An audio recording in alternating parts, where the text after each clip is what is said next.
कोटि कोटि बंदगी करते हुए पूज्य संत समाज और साहब के नेमी प्रेमी सभी भक्तजनों को सप्रेम साहेब बंदगी साहेब।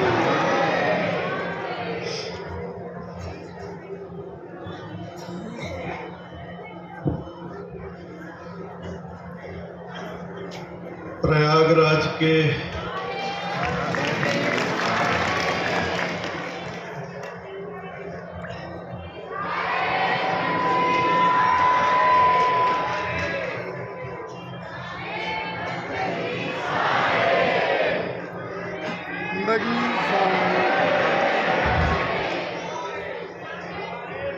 प्रयागराज में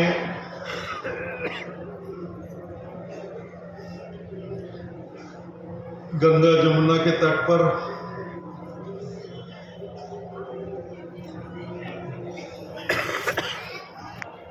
जहां त्रिवेणी संगम हुआ है,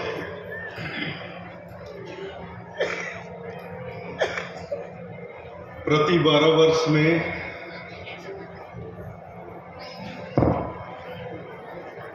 कुंभ का मेला लगता है।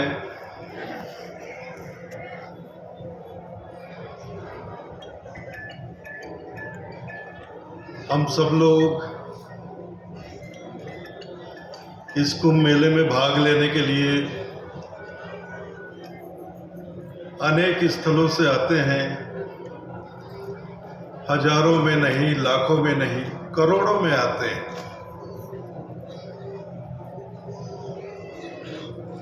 मेला क्षेत्र में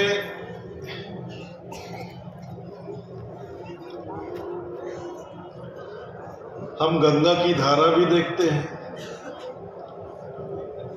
और जमुना की धारा भी देखते हैं।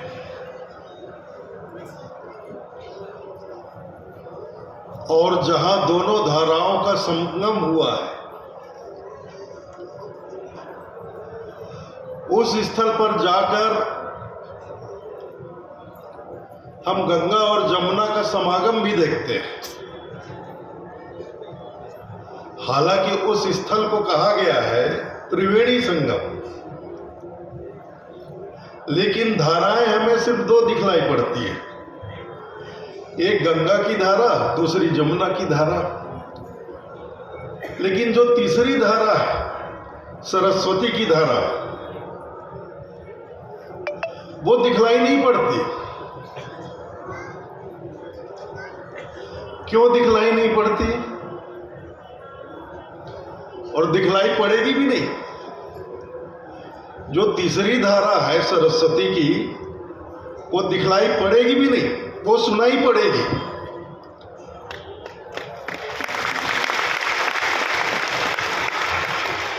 माता सरस्वती जो है वो ज्ञान की देवी है, विद्या की देवी है। गंगा की धारा एक, जमुना की धारा एक। लेकिन इस कुंभ मेले के पावन अवसर पर सरस्वती की धारा अनेक स्थलों से बह रही है।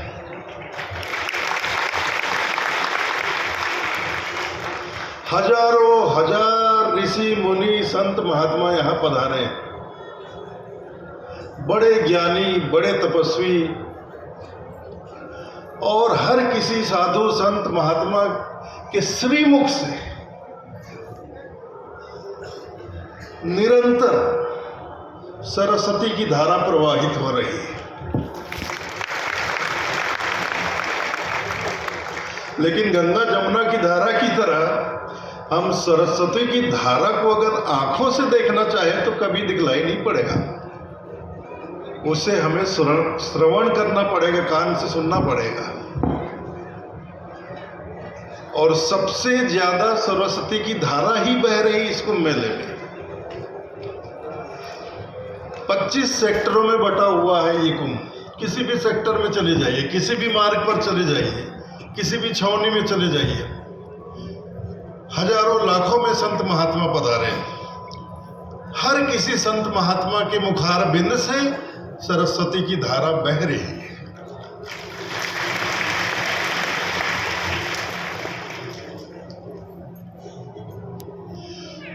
तो संगम पर तो आप डुबकी लगाकर गंगा स्नान का लाभ ले सकते हैं, यमुना स्नान का लाभ ले सकते हैं एक ही स्थल पर। लेकिन सरस्वती की धारा में डुबकी लगाना हो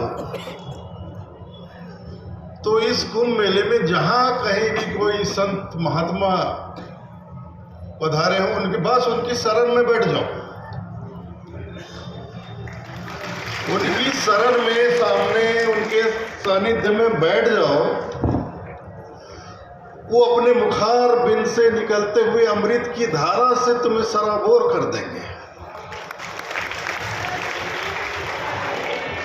और सबसे ज्यादा सराबोर वही करेंगे, इतना सराबोर करेंगे जितनी गंगा की धारा नहीं कर पाएगी, जितनी जमुना की धारा नहीं कर पाएगी, इतना सराबोर सरस्वती की धारा कर देगी आप।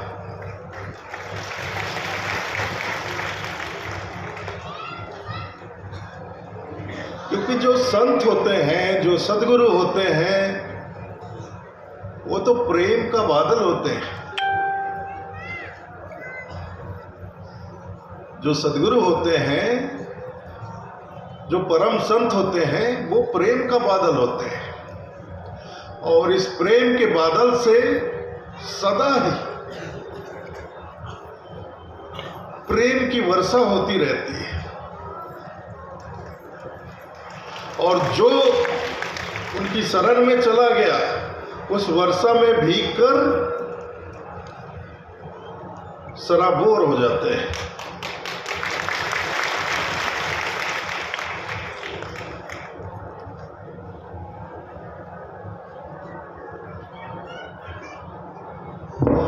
सतगुरु धारा, कहते ना साहब कबीर की एक वाणी है, सतगुरु बादल प्रेम का, मुंह पे बरखा आई, अंतर भीजी आत्मा, हरि भाई बन राई। सतगुरु बादल प्रेम का, जो सतगुरु होते हैं, परम संत होते हैं, वो प्रेम का बादल होते हैं। मुंह पे बरखा आई, और जो उनके शरण में चल गए, जाकर बैठ गया, उस पे वो बरस जाते हैं। और उस वर्षा में, अब गंगा जमुना की धारा में तो केवल हमारा शरीर भीजता है, लेकिन प्रेम के बादल में, प्रेम की वर्षा में अंतर भीजी आत्मा, हरी भरी बन राई।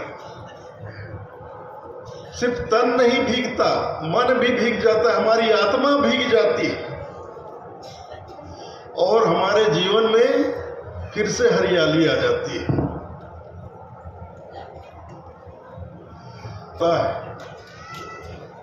इसमें सूर्य की गर्मी बहुत प्रखर होती है, बहुत तेज गर्मी होती है। धरती की हरियाली नष्ट हो जाती है, घास फूस सब सूख जाते हैं। जिधर देखो उजड़ा उजड़ा सा नजर आता है, कहीं हरियाली नजर नहीं आती। जिधर भी देखो सारा जमीन बंजर सा नजर आता है। लेकिन जब ग्रीष्म ऋतु निकलता है, फिर जब आषाढ़ का महीना आता है और बादल आसमान पर उमड़ते घुमड़ते हैं, और जब बादल बरसता है, वर्षा होती है, उस वर्षा में ये पूरी धरती भीगकर सराबोर हो जाती है, और देखते ही देखते कुछ ही दिनों में पूरी धरती पर हरियाली छा जाती है। ये जो धरती है, अपने खोए हुए सौंदर्य को फिर से प्राप्त कर लेती है, अपनी खोई हुई हरियाली को फिर से प्राप्त कर लेती है। तो ऐसा ही हमारे जीवन में होता है। जब सद्गुरु की वर्षा, प्रेम की वर्षा, ज्ञान की वर्षा हमारे जीवन में बरसती है, तो हमने भी जो वासनाओं की अग्नि में जलकर अपने जीवन को बंजर बना डाला है, अपने जीवन का सारा सौंदर्य खो दिया है। जब वो प्रेम की वर्षा बरसती है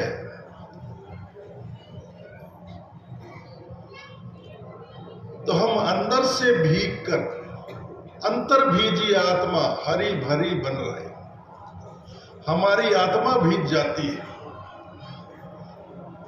तन के साथ हमारा मन भी भीग जाता है।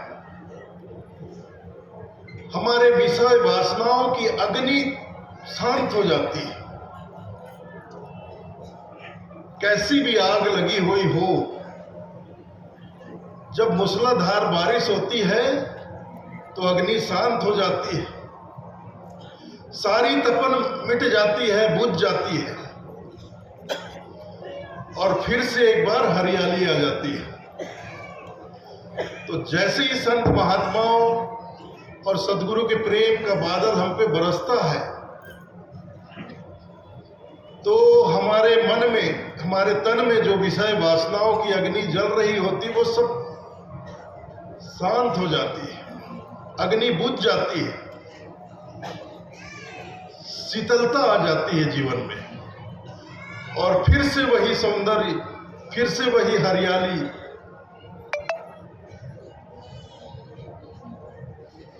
हमारे जीवन में आ जाती है। हरियाली आती है तो हमारे जीवन का खोया हुआ सौंदर्य हम फिर से प्राप्त कर लेते हैं। हमारा जीवन एक बार फिर से निखर जाता है, संवर जाता है।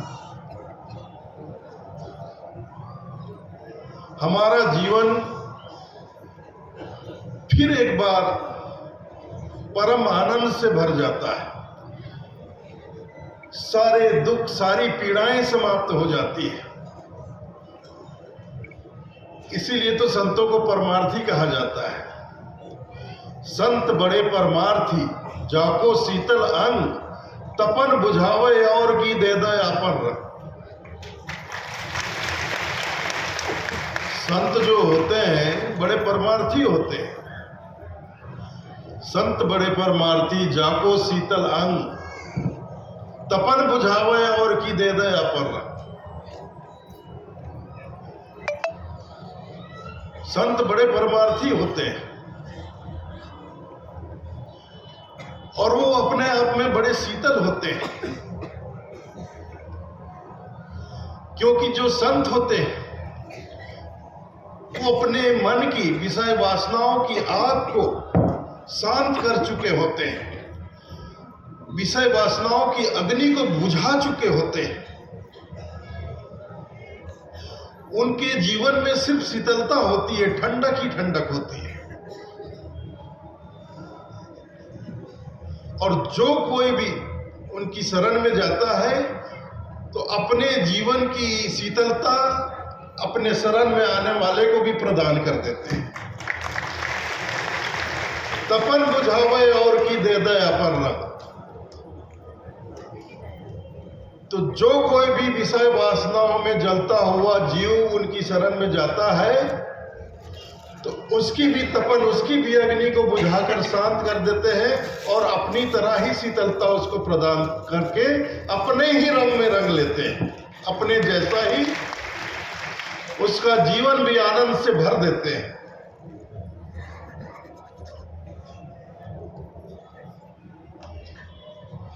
आग लगी संसार में, हमारे साहब कहते हैं, आग लगी संसार में झरझर परत अंगार, संत न होते जगत में तो जर मरता संसार।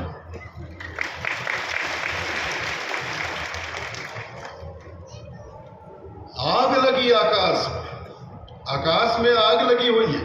जैसे चैत्र के मास में, बैसाख के मास में सूरज का ताप इतना बढ़ जाता है, इतना बढ़ जाता है कि ऐसा प्रतीत होता है जैसे आसमान में आग लगी हो और झरझर परत अंगार, और सूरज की जो किरणें जमीन पे आती हैं ऐसा प्रतीत होता है जब हम धूप में निकलते हैं कैसे, मतलब सूरज हम पे अंगारे बरसा रहा है ऐसा प्रतीत होता है। झरझर परत अंगार, संत न होते जगत में तो जल मरता संसार। तो आकाश तत्व उसको नहीं कहा गया जो हम ऊपर देखते हैं आसमान। हमारे साहब क्या कहते हैं, 3 हाथ 1 अर्धाई ऐसा आकाश चिन्हो रे भाई।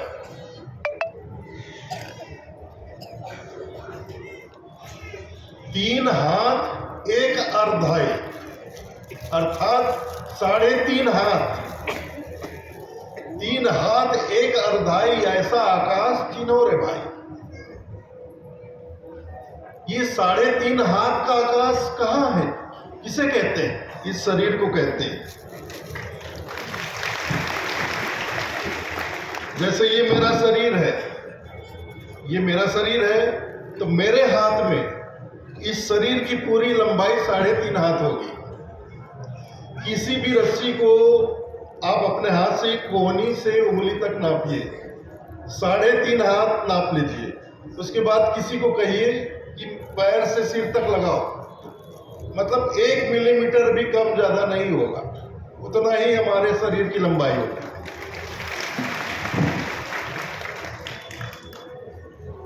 आप अपने शरीर को नापना चाहते हो, अपने हाथ से कोहनी से उंगली तक रस्सी को 3.5 हाथ नाप लो और इसको नाप लो, बराबर मिलेगा।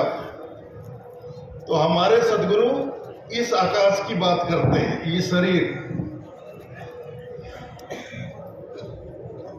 इस शरीर के भीतर इस आकाश में आग लगी हुई है, विषय वासनाओं की आग लगी हुई है। आग लगी आकाश में झरझर परत अंगार, मन में विषय वासनाओं की आग भड़की हुई है और इस विषय वासनाओं की आग में हमारा तन ही नहीं, हमारा मन ही नहीं, हमारा पूरा जीवन जल रहा है। विषय वासनाओं में हम जल मर रहे हैं और एक जन्म से नहीं, पता नहीं कितने जन्मों से। विषय वासनाओं की हमारी आग बुझने का नाम नहीं ले रही और विषय वासनाओं की आग तभी बुझेगी जब हम सच्चे हृदय से, सच्चे मन से किसी संत की शरण में जाएंगे। संत न होते जगत में तो जल मरता संसार।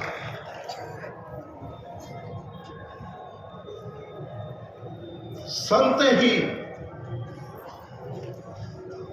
हमारे जीवन में विषय वासनाओं की अग्नि को बुझाकर शांत करते हैं।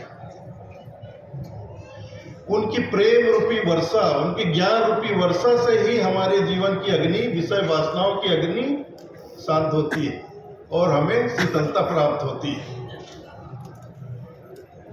इसलिए हमारे सदगुरु कबीर साहब ने संतों को बड़ा परमार्थी कहा है। इनसे बड़ा परमार्थी संसार में कोई दूसरा नहीं। संत बड़े परमार्थी, जाका शीतल अंग, तपन बुझावे और की दे दे अपन रंग। विषय वासनाओं से जलता हुआ जो भी जीव उनकी शरण में जाता है तो अपने प्रेम और ज्ञान की वर्षा करके उसकी विषय वासनाओं की अग्नि को शांत कर देते हैं, बुझा देते हैं और उसको परम शीतलता प्रदान कर देते हैं। फिर उसका जीवन भी उस संत जी की तरह आनंदमय हो जाता है।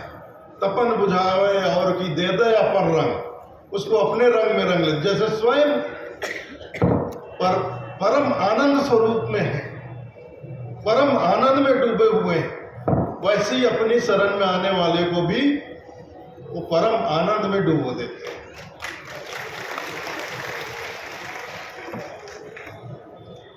तो देखिए, यहां प्रयागराज में आकर आप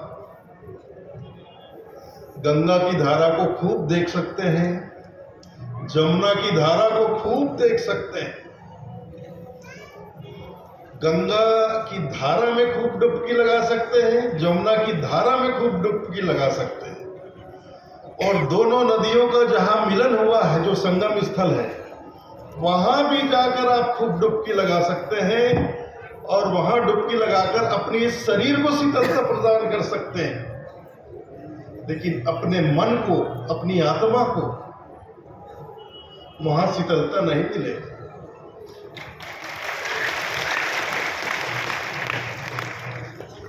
मन को और हमारी आत्मा को तो सरस्वती की धारा में,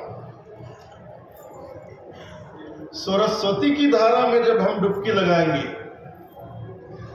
तब हमारे मन को शांति मिलेगी, हमारे जीवन में शांति आएगी। और यह सरस्वती की धारा एक नहीं है, दो नहीं है, हजारों लाखों में, हजारों लाखों संतों के श्री मुख से प्रवाहित हो रही है।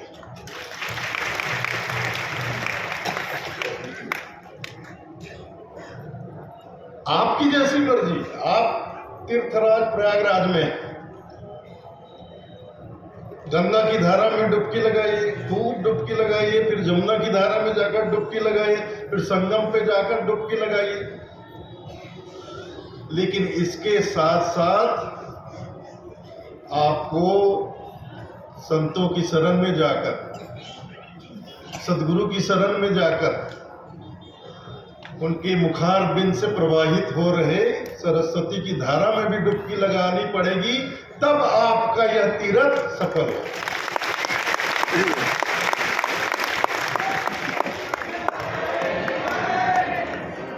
इसीलिए तो साहब कहते हैं ना, तीर्थ गए तो एक पल, संत मिले फल चार, सतगुरु मिले अनेक पल, कहे कबीर विचार। तीर्थ गए तो एक पल फल मिल जाएगा, कम से कम शरीर को तो ठंडक मिल ही जाएगी डुबकी लगाने से।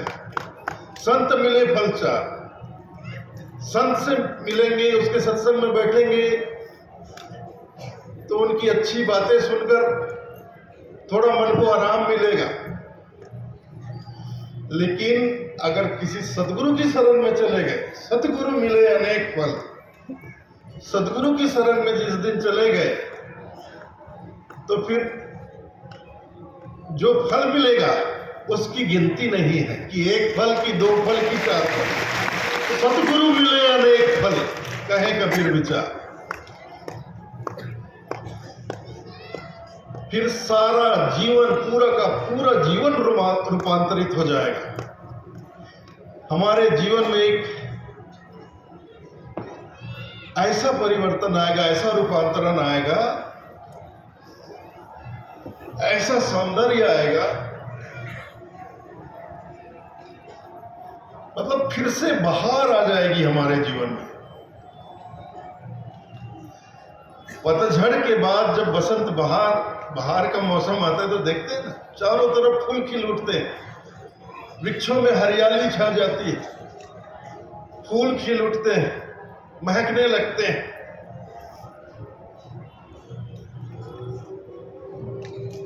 बड़ा सौंदर्यमय ये सारा संसार हो जाता है, ऐसा हमारा जीवन सौंदर्यमय हो जाता है।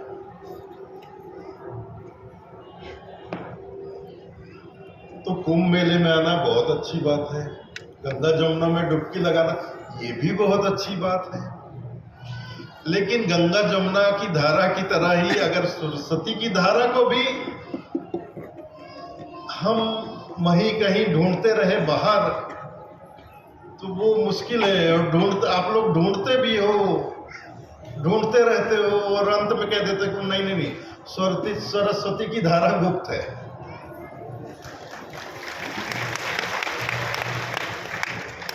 गंगा की धारा नजर आ जाती है, जमुना की धारा भी खूब नजर आ जाती है।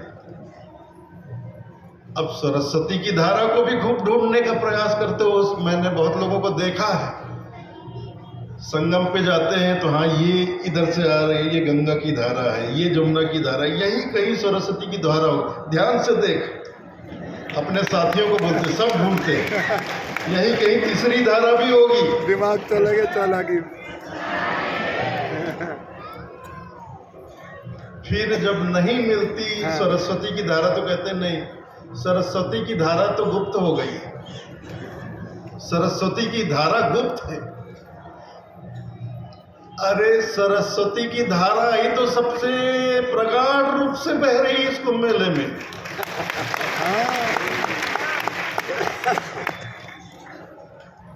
गंगा की तो धारा एक बह रही है, यमुना की धारा एक बह रही है, लेकिन सरस्वती की धारा तो लाखों में बह रही है और हम पागल लोग उसको ढूंढ रहे हैं और ढूंढ नहीं पाते तो कहते हैं कि सरस्वती की धारा गुप्त हो गई। सरस्वती की धारा यहाँ जमीन पे नहीं मिलेगी। सरस्वती की जो धारा होती है वो परम संतों के श्रीमुख से प्रवाहित होती है, सद्गुरु के मुख से प्रवाहित होती है। तो पहले गंगा में डुबकी लगा लो, फिर जमुना में डुबकी लगा लो, फिर संगम पर जाके दोनों के मिलन स्थल पर डुबकी लगा लो, फिर सरस्वती में डुबकी लगाने के लिए अच्छे से नहा धोकर तैयार होकर किसी भी बहुत ज्ञानी संत महात्मा या सदगुरु की शरण में जाकर बैठ लो, फिर वहां तुम डुबकी लगाना नहीं पड़ेगा जी। वहां तुम्हें वो परम संत जो हैं, जो सदगुरु होते हैं, वही स्वतः ही तुम्हें भिगोकर सराबोर कर दें। आप एक बार जाकर उनके समक्ष, उनके सानिध्य में, उनकी शरण में बैठो तो सही। लेकिन हम पूरी दुनिया में घूमते हैं, यहां वहां जहां तहां हर जगह जाकर बैठते, नहीं बैठते तो बस एक जगह नहीं बैठते, वो है सदगुरु के शरण में, परम संतों की शरण, कभी नहीं बैठते। और कभी बैठते भी हैं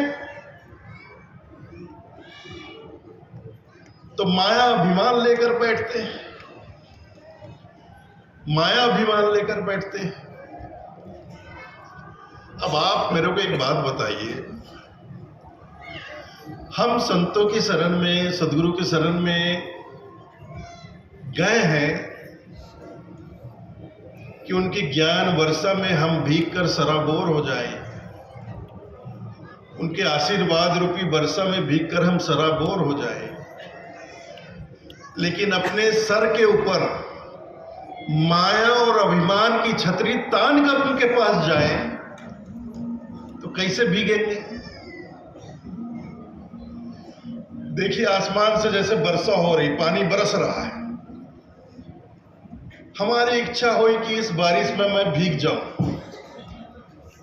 बहुत लोगों की ऐसी इच्छा होती है। हम भी जब छोटे छोटे बच्चे थे, 12 साल 15 साल की थे, तो कभी बारिश होती थी तो हम छोटे छोटे बच्चे आंगन में, गांव में रहते तो आंगन में निकल जाते थे, और बरसात होती थी,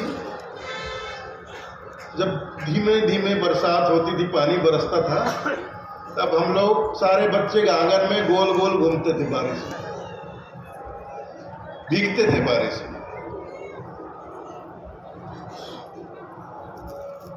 और वर्षा होती तो हम भीग जाते थे। अगर हम में से कोई बच्चा छतरी लेकर चला जाए, आंगन में निकल जाए और छतरी तान कर खड़ा हो जाए, और छतरी तान कर खड़ा हो जाए और मन में सोचे ये वर्षा बाकी सारे बच्चों को तो भिगा रही है, लेकिन मुझे नहीं भिगा रही है, ये वर्षा मेरे साथ भेदभाव कर रही है, औरों को तो भिगा रही, मुझे नहीं भिगा रही, तो इसमें बारिश की गलती है कि उसकी गलती है? अब वो माया अभिमान की छतरी लेकर खड़ा है तो भीग नहीं पा रहा है। बाकी बच्चे खुले आसमान के नीचे खड़े हैं, अपने सिर के ऊपर कुछ नहीं तान रखा उन्होंने, तो वर्षा बड़ी आसानी से उन्हें भिगो दे रही है।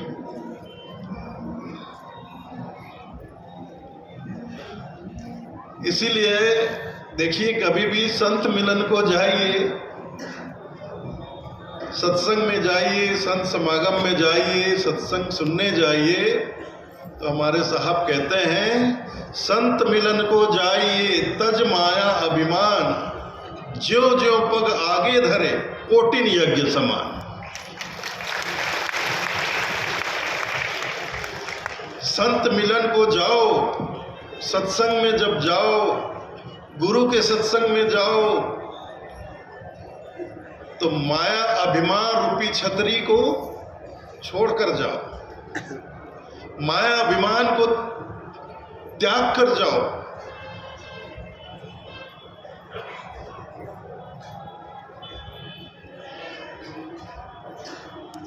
लेकिन हम माया अभिमान रूपी छतरी को तान कर जाते हैं और अपने माया, मन की माया और अपने अहंकार को सिर के ऊपर तान कर रखते हैं। तो जो अहंकार लेकर जाता है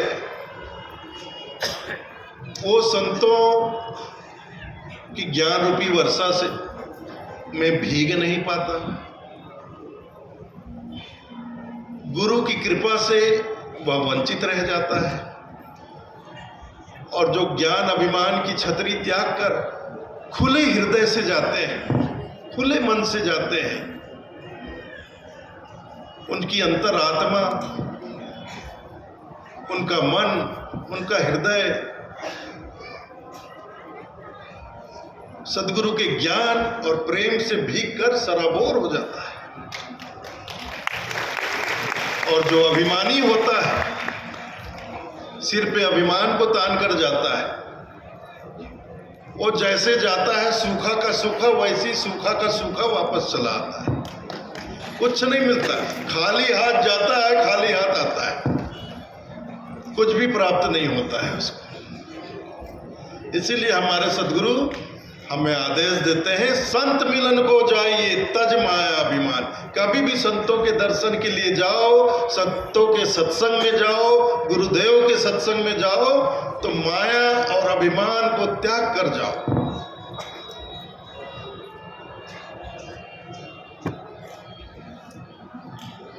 जैसे आप किसी मंदिर में जाते हो तो मंदिर के बाहर ही, गेट के बाहर अपना जूता चप्पल उतार देते हो। वैसे ही जब सत्संग में जाओ, संतों के सत्संग में जाओ, गुरु के सत्संग में जाओ, तो जहां सत्संग के लिए पंडाल लगा है, तो पंडाल के बाहर ही जहां जूते चप्पल उतारते हो, उसके साथ साथ अपने माया अभिमान को भी वहीं छोड़कर पंडाल में जाओ। मैं तो कहता हूं एक बार जूते चप्पल को ले भी जाओ, उससे कोई फर्क नहीं पड़ेगा, कोई नुकसान नहीं होगा। लेकिन कम से कम माया अभिमान को पंडाल के बाहर ही छोड़कर जाओगे तभी कुछ मिलेगा। नहीं तो जैसे खाली हाथ आए हो वैसे ही खाली हाथ वापस जाओगे।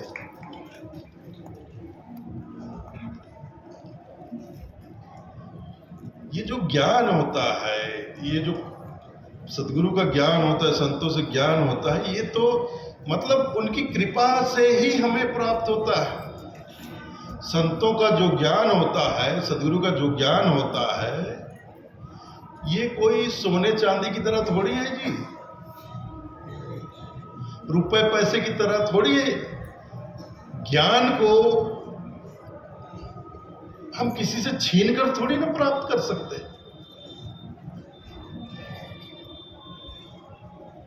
हम किसी से उसका रुपया पैसा जो पहना है, जेब में रखा है, उसको छीन सकते हैं।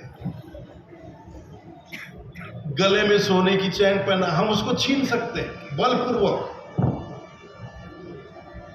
उसको चाकू दिखाकर लूट सकते हैं, छीन सकते हैं, उसका सारा धन छीन सकते हैं। लेकिन जो ज्ञान है वो ऐसा धन नहीं है कि संत उसको अपने जेब में रख के फिरते हो, या गुरुजन उसको अपनी किसी थैली में लेकर रखते हो, कि जब रात को शाम के अंधेरे में गुरुदेव निकल रहे हो किसी गली से या संत गुजर रहे हो, तो गली के किसी कोने में हम उन्हें पकड़ लें और रामपुरी टिका दें उनके पेट पे कि बाबा निकाल तेरा ज्ञान ध्यान जितना है मेरे हवाले कर। अब वो ज्ञान ध्यान कोई सोना चांदी थोड़ी है कि वो उठा के तुम्हारे हाथ में पकड़ा दे। ऐसे छीना झपटी से, बलपूर्वक, दादागिरी से ये सब नहीं मिलने वाला है। ये तो जितना दीनहीन अधीन होकर संतों की शरण में जाओगे, गुरु की शरण में जाओगे, और जितना झुक कर जाओगे उतना ही मिलेगा। ये गुरु की कृपा से ही मिलेगा, संतों की कृपा से ही मिलेगा। इसलिए हमें हमेशा शिक्षा दी जाती है कि गुरु का कृपा पात्र बनो, संतों के कृपा पात्र बनो। हमेशा हर जगह ये हमें शिक्षा दी जाती है कि अपने आप को इस लायक बनाओ, इस पात्र बनाओ, कृपा पात्र बनाओ, संतों की कृपा पात्र बनाओ, गुरु की कृपा पात्र बनाओ अपने आप को। तभी जो गुरुजन है वो हमारे जीवन में ज्ञान की संपदा को डालेंगे। भाई आप ही जैसे आपके दरवाजे पे भिक्षा मांगने बहुत से लोग आते हैं, आपके दरवाजे पर आते हैं, तो जो भिक्षा का पात्र होता है वो ठीक होता है, तभी तो आप उसे जो भी भिक्षा देना हो आप देते हैं ना। चाहे थोड़ा अनाज दे दिए या रुपए 2 रुपए दे दिए, दे देते हैं आप, तो उसका पात्र ठीक होता है तो आप दे देते हैं। अब कोई ऐसा आदमी आपके दरवाजे पे आ जाए जो पात्र तो रखा है लेकिन वह पात्र कई जगह से छेद है, फूटा हुआ है, और आपके दरवाजे पे आकर आपसे कहे, आपसे निवेदन करे कि मुझे बहुत जोरों की प्यास लगी है, मेरे पात्र में मीठा जल डाल दीजिए, ठंडा जल डाल दीजिए, शीतल जल डाल दीजिए, तो उसकी आवाज़ सुनकर आप बड़े प्रेम से घर से आप लोटे में जल लेकर तो आ जाएंगे, लेकिन जैसे ही डालने को देखेंगे तो आपको नजर आएगा याचक का पात्र तो फूटा हुआ है, उसके पात्र में कई छेद हैं। अब मैं ये पानी उसके पात्र में डालूंगा भी तो एक बूंद भी पानी उसके पात्र में नहीं रुकने वाला, सारा का सारा पानी नीचे बह जाएगा। तो आप ऐसे पात्र में जल डालेंगे क्या? उसको देंगे पानी? नहीं देंगे, क्योंकि आपको मालूम है उसका पात्र फूटा है। दे भी दूं तो उसको एक बूंद भी पानी नहीं मिल रहा है, सारा पानी नीचे बह जाने वाला है जमीन पे। तो आप हम जैसे साधारण लोग भी ये देख लेते हैं कि सामने वाले का पात्र सही है कि गलत है, ठीक है कि फूटा हुआ है, फिर तो वो परम संत लोग हैं, फिर तो वो साक्षात सद्गुरु हैं, और हम उनके समक्ष कुपात्र बनकर जाएंगे और उनसे ज्ञान की भिक्षा मांगेंगे तो कैसे मिलेगा भाई? वो तो हमें देख रहे हैं ना कि ये सही पात्र है भी कि नहीं है, ये सुपात्र है कि नहीं। हम हमेशा कुपात्र बने रहते हैं और संतों की शरण में जाकर उनके पैर पकड़ कहते हैं बाबा मुझे आशीर्वाद दो, मुझे ज्ञान ध्यान दो। वो तो देना चाहते हैं, वो तो देना ही चाहते हैं और वो दे रहे हैं जी। मांगने से कोई संत आपको ज्ञान ध्यान दे, अपनी कृपा बरसाए, तो वो संत ही क्या? संत रूपी जो मेघ होते हैं, सदगुरु रूपी जो मेघ होते हैं, वो तो सदा बरसते हुए मेघ होते हैं। वो कोई रुक रुक कर बरसने वाले मेघ नहीं होते हैं, वो तो सदा बरसते रहते हैं।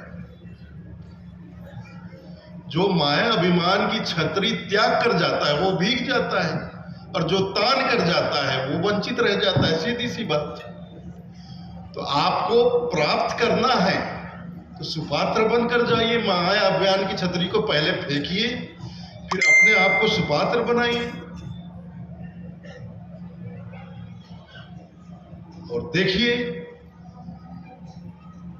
देने वाले का हाथ सदा ऊपर होता है, लेने वाले का हाथ नीचे होता है। तो अगर संतों से हमें कुछ चाहिए, ज्ञान ध्यान चाहिए, गुरु से हमें ज्ञान ध्यान चाहिए, तो हम जितना ज्यादा झुकेंगे उतना ही ज्यादा हम पर कृपा गुरु की होगी, संतों की होगी, उतना ही ज्यादा ज्ञान ध्यान हमें प्राप्त होगा। साहेब जीवन में दो बातें होती हैं,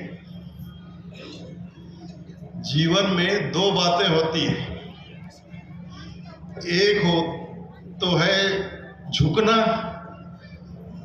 और दूसरा होता है जूझना। एक झुकना होता है, दूसरा जूझना होता है। तो हमें कहां जूझना है और कहां झुकना, इस बात को बहुत अच्छे से समझ लेना चाहिए।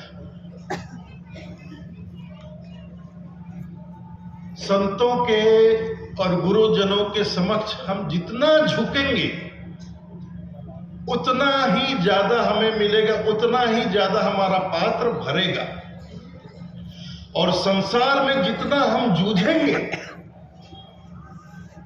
संसार से हम जितना जूझेंगे उतना ही ज्यादा हम तरक्की करेंगे, उतना ही ज्यादा हम आगे बढ़ेंगे, उतना ही ज्यादा हम ऊपर उठेंगे। तो जहां जो करना है वही करो, उल्टा करोगे तो सब गड़बड़ हो जाएगा। अगर संतों के सामने झुकने के बजाय जूझ गए उल्टा हो जाए तो जिंदगी भर खाली के खाली रह जाओगे, कोरे के कोरे रह जाओगे, कुछ नहीं मिलेगा। और संसार के सामने झुक गए एक बार, संसार के सामने जो झुकता है, संसार उसको फिर दबाते चली जाती। इतना दबाती है ये संसार के लोग, इतना दबाते हैं कि जमीन के अंदर कम से कम 10 फुट गाड़ कर ही तुमको छोड़ेंगे, उससे पहले नहीं छोड़ेंगे, इतना दबाएंगे तुम। तो संसार में कभी झुकना मत और संतों से कभी जूझना मत, नहीं तो सब गड़बड़ हो जाएगा, उल्टा पुल्टा हो जाएगा। तो इन दो बातों को बहुत अच्छे से समझ लेना, नहीं तो बहुत सुंदर ये कहते हैं ये पूर्ण महाकुंभ है, 144 वर्षों के बाद आया है। और मैंने आपको बता दिया है भैया, आज के बाद कम से कम आप लोग जो यहाँ बैठे हो, कम से कम आप लोग ये मत कहना कि सरस्वती की धारा गुप्त है।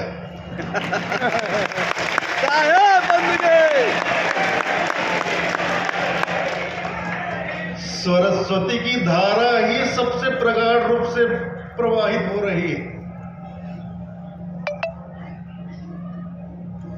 गंगा की धारा एक है, जमुना की धारा एक है, लेकिन इस प्रयागराज कुंभ मेले में सरस्वती की धारा हजारों में लाखों में प्रवाहित हो रही है, संतों के श्रीमुख से प्रवाहित।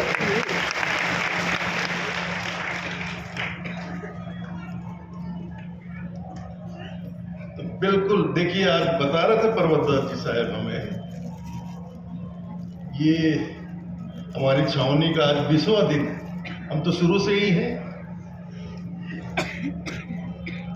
13 जनवरी पौष पूर्णिमा के दिन से हमारा ये कुंभ मेला प्रारंभ हुआ, तब से ही हम यहाँ पर हैं।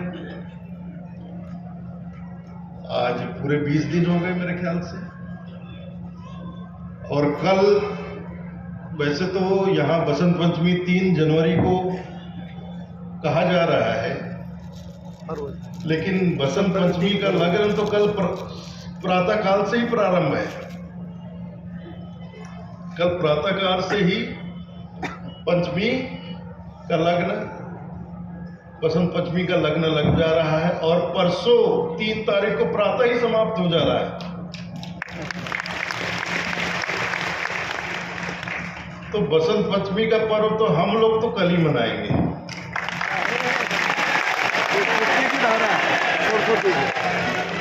और इस प्रयागराज कुंभ में हम अपने इस कबीर धर्मनगर दामाखेड़ा की छावनी को भी कल बसंत पंचमी के उत्सव के पश्चात विराम भी देंगे, क्योंकि देखिए आगे 6 या 7 फरवरी से हमारे कबीर धर्मनगर दामाखेड़ा का माघ मेला भी प्रारंभ हो रहा है, वहाँ भी हमें जाना है।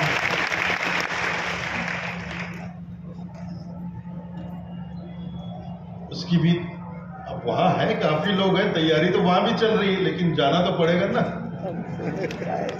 धारा तो भाई देखिए अभी मौनी अमावस का स्नान हुआ, अमृत स्नान, इतनी भीड़ हो गई, इतनी भीड़ हो गई, 4 दिन से ट्रैफिक ही जाम रहा, ना कोई गाड़ी मोटर अंदर आ सकी, ना अंदर से बाहर जा सकी।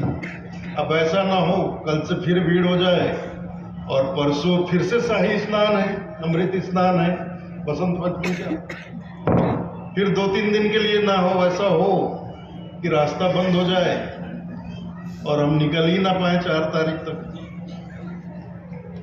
अब नहीं निकल पाएंगे तो क्या करेंगे भाई? अब यहीं बैठकर साहेब का भजन करेंगे और क्या?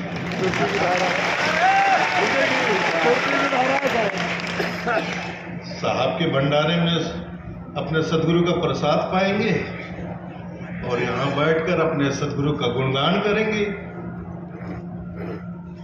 और जब रास्ता खुलेगा तब अपने अपने घर के लिए प्रस्थान करेंगे, और फिर से माघी पूर्णिमा के अवसर पर कबीर धर्मनगर दामाखेड़ा में एकत्रित होंगे और संत समागम समारोह का लाभ फिर से एक बार प्राप्त करेंगे।